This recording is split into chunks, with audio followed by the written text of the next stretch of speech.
আজকে বাংলাদেশের অনেক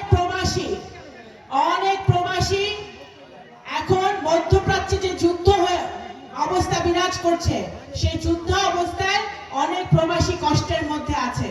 আমাদের নগরকান্দা সাঁতারও অনেকে আছে যারা বিদেশে ওই জায়গায় থাকে, মধ্যপ্রাচ্যে থাকে, তারাও অনেক কষ্টের মধ্যে আছে এই যুদ্ধের মধ্যে।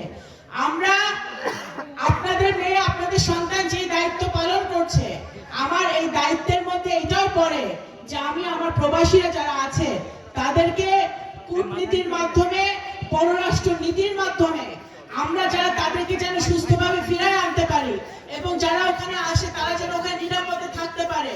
এই সৌদি আরব, কুয়েত, কাতার, দুবাই, বিভিন্ন দেশে আমাদের যারা প্রবাসীরা ভাইরা যারা কষ্ট করে ওখানে আছে তারা যেন নিরাপদে থাকে, তাদের যেন কোনো সমস্যা না হয়, এটাও কিন্তু আমাদের দায়িত্বের একটা অংশ, সেটা আমরা দেখছি। সুতরাং আজকে ইফতার মাহফিল থেকে আমরা আমাদের প্রবাসী ভাইদের জন্য দোয়া করি, তারা যেন এই যুদ্ধ অবস্থায় তারা যেন সুস্থ থাকে।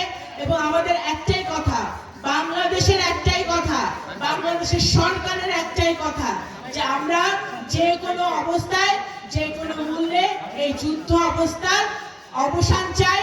আমরা এই সমস্যা, এই বৈশ্বিক সমস্যার একটাই সমাধান, সেটা হচ্ছে কূটনীতি, ডিপ্লোমেসি এবং আলোচনার মাধ্যমে এই সমস্যার সমাধান করতে হবে।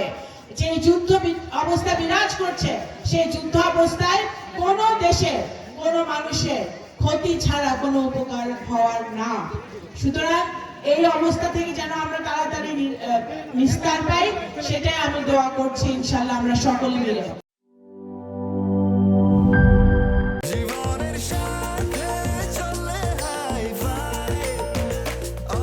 স্বাস্থ্যকর অল টাইম, সব সময় অল টাইম হেলদি লাইফ।